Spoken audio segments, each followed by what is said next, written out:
Notre association des maires ruraux, comme son nom l'indique, souligne à juste titre tout à la fois la spécificité, l'identité de la ruralité, sa place dans la mise en œuvre des politiques publiques en faveur d'un aménagement du territoire durable.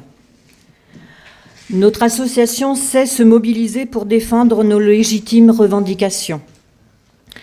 Nous savons les conséquences des mutations qui ont marqué la ruralité tout au long de ces dernières décennies, ces mutations qui ont été maintes fois décrites comme par exemple, plus particulièrement, les mutations économiques, comme les transformations de l'agriculture et parfois son recul.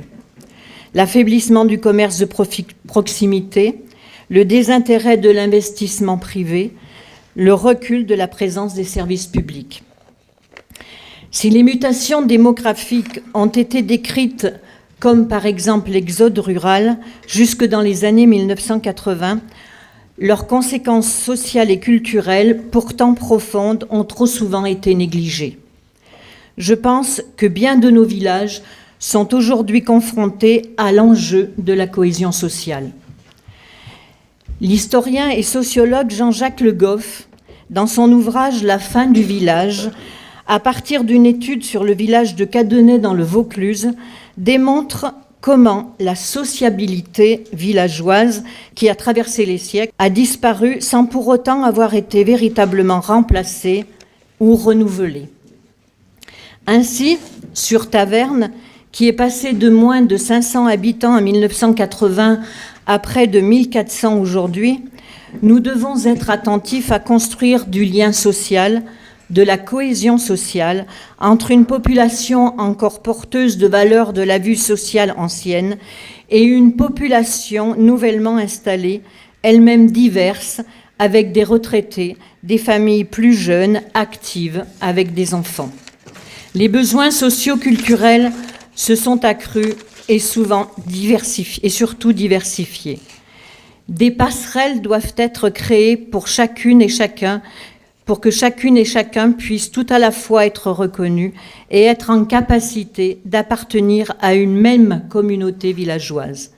Mais ces mutations économiques, sociales et culturelles bousculent, selon moi, les relations que la ruralité entretient entre les territoires plus urbains.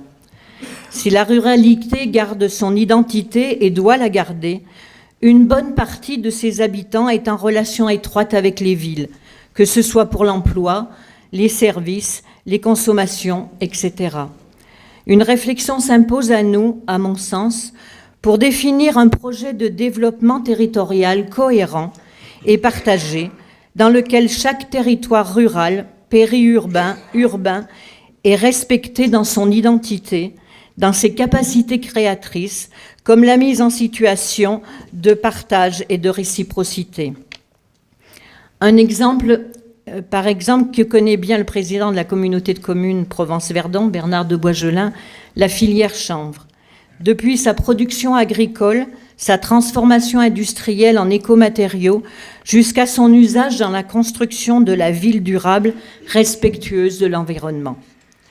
Tous ces enjeux exigent que soient reconnus des besoins spécifiques de la ruralité en termes de développement économique, mais aussi en termes de développement social et culturel. Moyens financiers et autonomie financière, action publique renforcée, encouragement à l'investissement privé, équipements structurants, mobilité, éducation, culture, santé, etc. Tous ces enjeux exigent connaissance des territoires et capacité à mobiliser les acteurs de ces territoires, d'où la pertinence d'une proximité communale associée à des coopérations intercommunales fondées sur des projets partagés et ambitieux. De tels enjeux nous appellent à la responsabilité, nous demandent de travailler ensemble à la définition de nos projets pour mieux appréhender notre territoire et à bannir toute attitude politicienne qui viendrait amoindrir les ambitions que nous avons pour notre patrimoine commun territorial. Merci.